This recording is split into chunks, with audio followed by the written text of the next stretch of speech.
सुप्रभातम विद्यार्थियों, आप सभी का संस्कृत व्याकरण की कक्षा में स्वागत है। जैसा कि आप जानते हैं, कोटा विश्वविद्यालय के बीए प्रथम वर्ष संस्कृत विषय में व्याकरण को रखा गया है और व्याकरण की हमने पूर्व कक्षाओं में हमने संज्ञा प्रकरण को पढ़ा था और संज्ञा प्रकरण पढ़ते समय हमने बहुत सारे संज्ञा सूत्रों के बारे में जाना कि संस्कृत व्याकरण में कितनी संज्ञाएं होती है और उन सभी संज्ञाओं का क्या क्या अर्थ होता है। संज्ञा प्रकरण के अंत में हमने एक सूत्र पढ़ा था, परः सन्निकर्षः संहिता नामक सूत्र। वह सूत्र कहता है वर्णानाम अतिशयितः सन्निधिः संहिता संज्ञा स्यात्। वर्णों के अत्यधिक समीपता रहती है तो वहां पे संहिता होती है, और वह संहिता जो वर्ण की आपस में अत्यधिक नजदीकी होती है तो वहां पे संहिता होती है। और वो जो संहिता होती है उसी में क्या हो जाता है, संधि हो जाती है। इसलिए संधि की अच्छी परिभाषा है द्वयोः वर्णयोः मेलनम संधि कथ्यते। दो वर्णों के मेल को संधि कहा जाता है। जब हम आपस में वर्णों को जोड़ते हैं ना तो उनको क्या कहा जाता है, संधि कहा जाता है। संधि हमें कहाँ करनी होती है और कहाँ हम नहीं करें तो भी काम चल जाता है। एक देखो, हमने श्लोक पढ़ा था कि संहितैक पदे नित्या, अर्थात एक पद होना तो एक पद में आपको संधि करके ही लिखना होगा। जैसे एक पद आ गया, जैसे रमाकांत नाम का पद आ गया, अब आप रमा अलग लिखोगे कांत अलग लिखोगे नहीं, वहां पे आपको वाक्यों को जोड़ के ही लिखना पड़ेगा। जैसे स्वागत आ गया तो अब आप इसको ऐसा नहीं लिख सकते स्वा प्लस गत, ऐसा नहीं, वहां पे आपको संधि करके ही आपको लिखना पड़ेगा। ठीक है। उसके बाद में संहितैक पदे नित्या, नित्या धातुपसर्गयो है, धातु और उपसर्ग इन दोनों में आपको क्या हमेशा संधि अर्थात मिलाकर के ही वर्णों को लिखना होगा। जैसे आगच्छति लिखा आपने तो आगच्छति में आ आपने अलग लिख दिया, गच्छति अलग लाइन में लिख दिया, वो गलत होगा। क्यों? क्योंकि धातु और उपसर्ग में संधि हमें हमेशा करनी होती है। उसके बाद में नित्या समास है, समास जब हम करते हैं तो भी हमें क्या करनी होती है, नित्य अर्थात संधि हमें करके लिखनी होती है। वाक्य तुसा विवक्षाम अपेक्षते, यदि आप कोई वाक्य लिख रहे हो तब आपकी इच्छा है आप संधि कर भी सकते हो, आप संधि नहीं भी कर सकते हैं। इस प्रकार ये तो हमने संज्ञा प्रकरण के जो परः सन्निकर्षः संहिता नामक सूत्र है उसके बारे में हमने पढ़ा था। अब मैं आपको मूल बात बता दूं, संधि प्रकरण में हम बहुत सारे शब्दों को आपस में जोड़ेंगे। अचों को जोड़ेंगे तो नाम निकल गया अच संधि, व्यंजनों को जोड़ेंगे तो उस संधि का नाम हल संधि हो गया, व्यंजन संधि हो गया। विसर्ग की बात करेंगे तो विसर्ग संधि हो गई। तो आज आपके सामने उपस्थित है अच संधि प्रकरणम।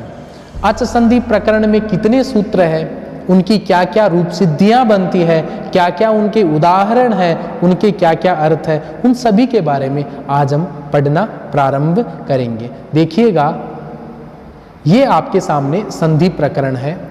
संधि प्रकरण वैसे देखा जाए तो संधि प्रकरण में सबसे पहला जो सूत्र आता है वो आता है आपका कौन सा, इको यणचि। सूत्र का नाम क्या है, इको यणचि। देखो ये लिखा हुआ इको यणचि, मैं आपको थोड़ा इसको जूम करके दिखा देता हूं ताकि आप इसको अच्छे से समझ सके। देखो इको यणचि सूत्र है, इसमें 3 पद है।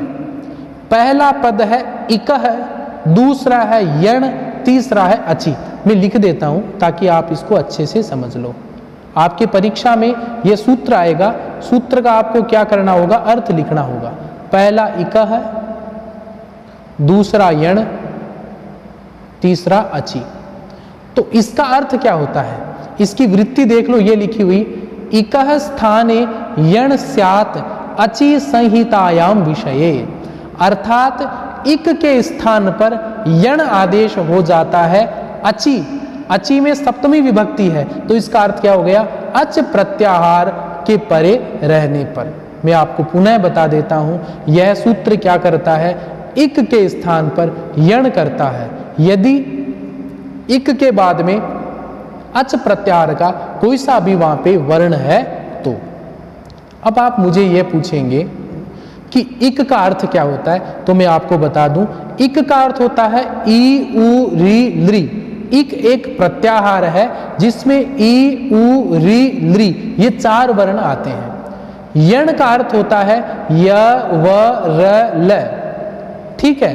और अच का मतलब होता है, अच भी एक प्रत्याहार है, ए ई उ री लृ ए ओ ऐ औ। ये अच भी क्या प्रत्याहार है। मैंने आपको संज्ञा प्रकरण में प्रत्याहार बनाते समय मैंने आपको बताया था कि किस प्रकार से हम प्रत्याहार का कार्य बना सकते हैं, ठीक है। तो ये इसका अर्थ हो गया। एक इसमें लिखा हुआ है असमान स्वर, अर्थात इक के बाद में उसके समान कोई स्वर नहीं होना चाहिए, तो वहां पे पूरे के पूरे इक के स्थान पर आप क्या कर दो, यण आदेश कर दो। यह तो मैंने आपको संस्कृत की इसकी वृत्ति से मैंने आपको समझाया। अब मैं आपको हिंदी में बताऊंगा। इक के स्थान पर यण आदेश होता है यदि इक के बाद में अच प्रत्याहार परे रहे और वहां पे संहिता वर्णों की अत्यधिक वहां पे सामीप्य होना चाहिए। आपके समझ में आ गया ना। अब मैं आपको एक उसका उदाहरण देता हूं। देखो, सुधी प्लस उपास्य है लिखा हुआ है। अब सुधी के अंदर जो ई है, सुधी में धी में क्या है, ई है ना, और ई के बाद में क्या है, ऊ है। मैं आपको पुनः बता देता हूं कि जो सुधी है, सुधी में ई है और उपास्य का क्या है, ऊ है, ठीक है। अब इकोयणचि सूत्र क्या बोलता है, इक के स्थान पर यण हो जाता है यदि इक के बाद में स्वर वर्ण हो तो देखो ई है वो इक का है और ये जो ऊ है वो किसका है, वो स्वर का है। तो इसलिए इस ई की जगह क्या हो जाएगा, यह आदेश हो जाएगा। इसको क्या कहा जाता है, इसको यण संधि भी कहा जाता है। अब देखो यहाँ पे एक शंका होती है। शंका यह होती है कि सु के ऊ को यण होगा या धी के ई को यण होगा। ये यहाँ पे थोड़ा संदेह होता है कि जैसे मान लो कि यहाँ पे सु में भी ऊ है, वो भी इक में आता है, और धी में भी ई आता है, तो दोनों में किसके स्थान पर, कौन से इक के स्थान पर यण होगा, ये एक शंका आती है। इस शंका का समाधान करने पर एक सूत्र आता है, तस्मिन् नीति निर्दिष्टे पूर्वस्य नामक सूत्र आता है। सूत्र का नाम क्या है, तस्मिन् इति निर्दिष्टे पूर्वस्य नामक सूत्र है। इस सूत्र का अर्थ क्या होता है, सप्तमी निर्दिशेन विधीयमानं कार्यं वर्णांतरेण अव्यवहितस्य पूर्वस्य बोध्यम। अर्थात इसका अर्थ देखो क्या हो गया कि विधि सूत्र के द्वारा सप्तमी के निर्देश से किया जाने वाला कार्य सप्तमी निर्दिष्ट वर्ण से अव्यवहित पूर्व वर्ण के स्थान पर होता है। यह कहने का अभिप्राय क्या है, जैसे इको यणचि सूत्र है। अब इको यणचि सूत्र में अचि पद है ना, उसमें सप्तमी विभक्ति की गई है, ठीक है। अतः अच परे होने पर यण, जो यण होगा वो क्या होगा, अच से अव्यवहित पूर्व इक के स्थान पर होगा। यहां पे सुधी के अंदर सु में भी ऊ है और धी में भी ई है। सु में ऊ और धी में ई दोनों इक वर्ण के हैं, परंतु यहां पे ये जो अचि इसके द्वारा, अचि इसके द्वारा निर्दिष्ट वर्ण कौन सा है, ऊ है, और उस ऊ के बाद में, ऊ के बीच में कोई दूसरा वर्ण नहीं आना चाहिए। व्यवधान से रहित जो है उसी को यण होगा, दूसरे को नहीं होगा। अब मैं आपको वापस बता देता हूं, इसको आप थोड़ा अच्छे से देख लो कि इको यणचि सूत्र में अचि है, इस अचि के द्वारा निर्दिष्ट पद कौन सा है, ऊ है, ठीक है। और इस पद के द्वारा जो निर्दिष्ट है उसके जस्ट बाद वाला वर्ण होना चाहिए। अव्यवहित का मतलब क्या होता है, बीच में कोई दूसरा वर्ण बाधा नहीं डालना चाहिए। तो देखो सुधी में ई है, ई के जस्ट बाद में ऊ है, बीच में कोई वर्ण नहीं आ रहा है ना, तो इस ऊ के अव्यवहित है वो क्या है, ई है। अब ये जो सु का जो ऊ है इसके बीच में तो आधा ध आ रहा है ना, ये ध आ रहा है ना आधा, तो ये बीच में वर्ण आ रहा है, व्यवधान हो रहा है, इसलिए सु के ऊ को नहीं होगा, केवल धी के ई को ही होगा। ये बात हमें कौन समझाता है, तस्मिन् मिति निर्दिष्टे पूर्वस्य नामक सूत्र हमें समझाता है। अब देखिएगा आगे, मैं आपको पुनः बता देता हूं, विधि सूत्र के द्वारा सप्तमी के निर्देश से किया जाने वाला कार्य सप्तमी निर्दिष्ट वर्ण से अव्यवहित पूर्व वर्ण के स्थान पर ही होगा। सूत्र में विधि सूत्र कौन सा? इको यणचि। इस इको यणचि में अचि पद के द्वारा निर्दिष्ट पद कौन सा है? उपास्य का उ है, और उस उपास्य के उ के जस्ट पहले वाले वर्ण को ही ई का यह होगा, और जो सुधि में जो उ है उसके स्थान पर वहां पे नहीं होगा, क्योंकि ध वहां पे व्यवधान हो जाता है। यही बात मैंने आपको उदाहरण के माध्यम से समझाई है। देखिएगा, सुधि प्लस उपास्य में धी के ई को यह होगा, सु के उ के बाद ध का क्या आ जाता है? वहां पे व्यवधान अर्थात बाधा आ जाती है, इसलिए वहां पे धी के ई को वहां पे यह हो जाता है। अब देखिएगा आगे चलते हैं, एक सूत्र आता है स्थानेन्तरतमः नामक सूत्र। क्या कहता है यह सूत्र? अनेक प्रकार के आदेश प्राप्त होने पर स्थानकृत सदृशतम आदेश होता है। अब देखो बताओ समस्या कहां होती है। इको यणचि सूत्र है वो एक बात कह देता है, इक के पूरे इक के स्थान पर यण आदेश हो जाता है। अब देखो इक में ई उ री लृ चार वर्ण आते हैं, यण में य व र ल आते हैं। अब एक बात बताओ, ये जो ई है इसके स्थान पर य व र ल चारों आ गए, तो इनमें से कौन सा आदेश करे? ई के स्थान पर यही क्यों करे, ई के स्थान पर वह क्यों नहीं करेंगे? तो एक सूत्र आता है स्थाने अंतरतमः। स्थाने अर्थात स्थान में, अंतरतमः का अर्थ होता है समानतम, अर्थात उसके समानतम वर्ण कौन सा होगा। अब देखो बताते हैं, सुधि प्लस उपास्य में ई का सदृशतम तालु स्थानीय यह आदेश करने पर ही बनता है। मैं आपको लिखता हूं यहां पे, ये जो ई है ना इसके स्थान पर य व र और ल सभी अलंत है, ये वर्ण आदेश होते हैं। अब ये जो ई है ना इसका उच्चारण स्थान कौन सा हुआ? इचु ये शानाम तालु, ठीक है। अब इचु य और य वर्ण है उसका भी उच्चारण स्थान तालु है, तो ई के नजदीक कौन हुआ? वह थोड़ी हुआ, वह का उच्चारण स्थान दूसरा है, र का भी दूसरा है, ल का भी दूसरा है, पर ई का उच्चारण स्थान तालु है और य का उच्चारण स्थान भी क्या है? तालु है। दोनों का तालु उच्चारण स्थान होने के कारण ये एक दूसरे के क्या है?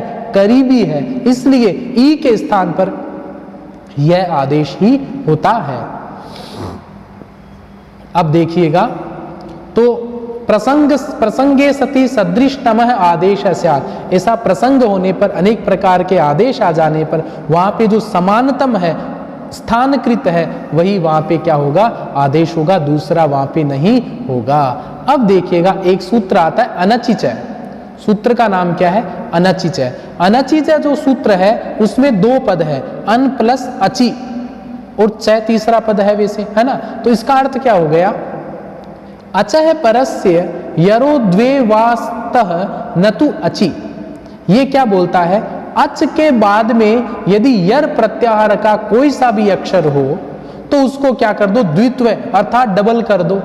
याद रखना, उस यर के बाद में अच नहीं होना चाहिए, पहले तो भले ही अच हो। आपको एक उदाहरण दूं इसका, चलो।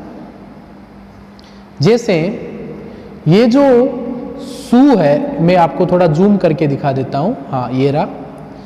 ये जो सु है इसमें उ है, ठीक है, और ये जो उ है ये तो अच का है, और इसके बाद में यह यर प्रत्याहार में आता है, ठीक है। तो अच प्रत्याहार परे रहते यर को क्या कर दो? डबल कर दो, द्वित्व कर दो, ठीक है।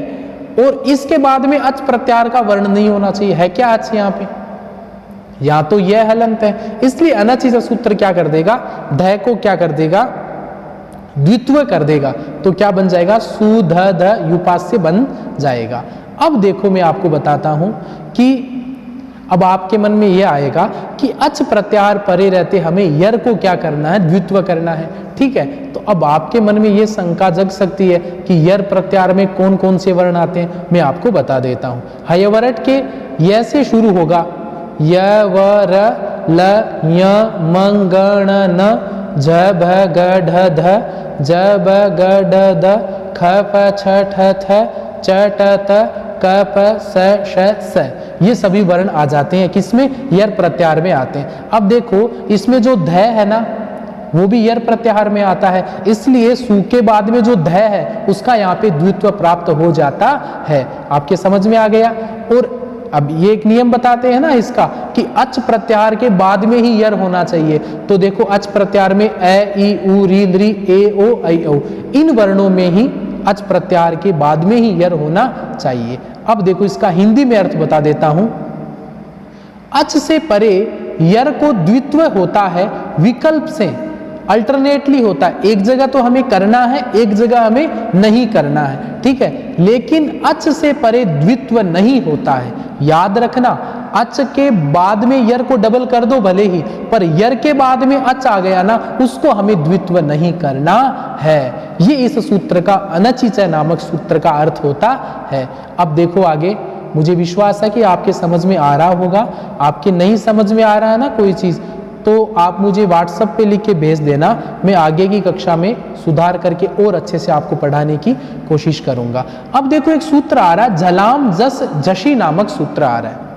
ये सूत्र क्या करता है, इसकी वृत्ति में देखा ऐसा लिख रखा है स्पष्टम। स्पष्टम का अर्थ क्या हो रहा है कि इस सूत्र के पदों में ही यह स्पष्ट हो जाता है। क्या हो जाता है? जल वर्णानाम जशादेश भवति जशी परे, अर्थात जल वर्ण है। अब जल वर्ण कौन कौन से हैं बता देता हूं मैं। जभय के ज से लेकर कपय के य तक जितने वर्ण आते हैं वो सब, उनको क्या आदेश होता है? जशत्व आदेश हो जाता है। जश मतलब जबगढ़दस के ज से लेकर, ठीक है, ये सभी वर्ण वहां पे आदेश हो जाएंगे, जशी परे रहते। जश प्रत्याहार में जो भी वर्ण परे रहते वहां पे क्या हो जाता है? तीसरा वर्ण हो जाएगा। आपको यही समझना है, जल वर्णों को जश आदेश हो जाता है जस परे रहते। इसको मैं आपको उदाहरण के माध्यम से समझाऊंगा। जैसे हमने क्या किया था, ध को हमने द्वित्व कर लिया था, किससे? अनचिचय से। क्यों? क्योंकि सु में जो उ है वो अच है और उस अच के बाद में ध है वो इसमें आ जाता है, तो यर का द्वित्व हो गया। तो क्या बन गया? सु ध ध य प्लस उपास्य, ऐसा बन जाता है। अब यहाँ पे ये किस में आ रहा है? झश में आ रहा है। किस में आ रहा है? झश में आ रहा है। और ये किस में आ रहा है? झल में आ रहा है, ठीक है। तो झश परे रहते झल को तीसरा वर्ण क्या हो जाएगा? द हो जाएगा। तो क्या बन जाएगा? शुद्ध ध प्लस य प्लस उपास्य, ऐसा बन जाता है।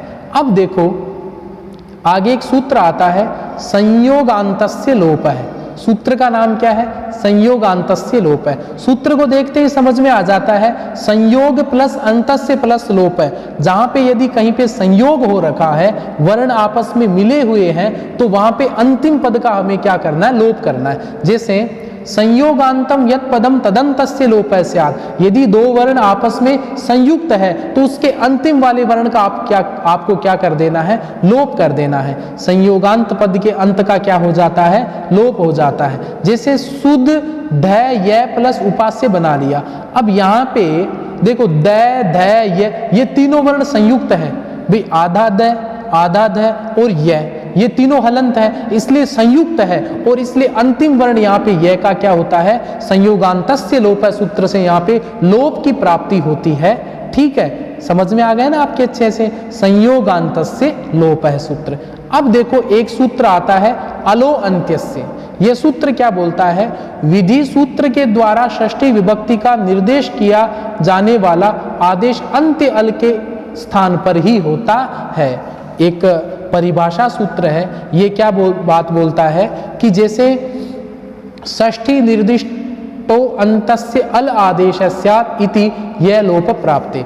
ये जो संयोगांतस्य लोप सूत्र है ना, इसकी सहायता करता है। और क्या बोलता है कि देखो यदि विधि सूत्र में कहीं पे षष्ठी विभक्ति है, संयोगांतस्य लोप में संयोगांतस्य में षष्ठी विभक्ति है, अतः संयोगांत पद के अंतिम वर्ण के लोप का विधान हो जाता है। ये इस प्रकार से हमें समझते हैं। अब देखो एक वार्तिक आती है, यणः प्रतिषेधो वाच्य। संयोगांतस्य लोप सूत्र तो एक ही बात कहता है। क्या बात कहता है? कि संयोग के अंत में कोई भी रहे, अलोवंत्यस्य सूत्र की सहायता से उसका लोप कर दो, ठीक है, परंतु यण प्रतिषेधो वाच्य है, एक वार्तिक है, वह बोलती है य व र ल इन चारों वर्ण का वहां पे संयोग के अंत में है, फिर भी उनका हमें क्या करना है, लोप वहां पे नहीं करना है। आपके समझ में आ गया। देखो प्रिय विद्यार्थियों, आपको हो सकता है कि सूत्र की वृत्ति आपको याद करना पड़े, थोड़ा समझना पड़े, रूप सिद्धि आपको अच्छे से समझ में आ जानी चाहिए। ठीक है, आप तो इतना ध्यान रखो कौन सा सूत्र क्या क्या काम करता है और कौन कौन सी स्थिति में काम करता है।